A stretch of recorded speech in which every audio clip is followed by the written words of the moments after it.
Tumeona watu wengi wameweza kuokoka kupitia visa vyetu binafsi vya maisha. Lakini leo tutaenda kujifunza hatua kuu 3 za kutengeneza kisa changu. Hatua ya kwanza ni before Christ, yani maisha kabla ya kukutana na Kristo. Wewe ulikuwa ni nani kabla hujamjua huyu Yesu? Ulikuwa mtu wa aina gani? Vipi kuhusu mtindo wako binafsi wa maisha? Na vipi kuhusu uhusiano wako na majirani zako? Ulikuwaje? Ulikuwa unatenda namna gani? Lakini hatua ya pili ni meeting Christ, yani nilipokutana na Kristo. Hapa tunaulizwa, ulikutana na huyu Yesu ukiwa wapi? Ulikuwa unatembea barabarani?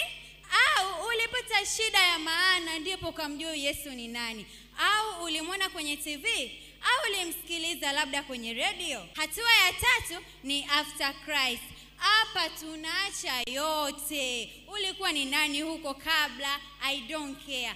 Hapa wewe umekuwaje baada ya kukutana na huyu Yesu? Umekuwa mtu aina gani? Umebadilika? Unamjua Yesu? Umezikariri sheria au umezishika sheria zake? Na vipi kuhusu mtindo wako binafsi wa maisha? Umebadilika? Na tunapofikiria hizo hatua 3 tunatengeneza my story, yani kisa changu.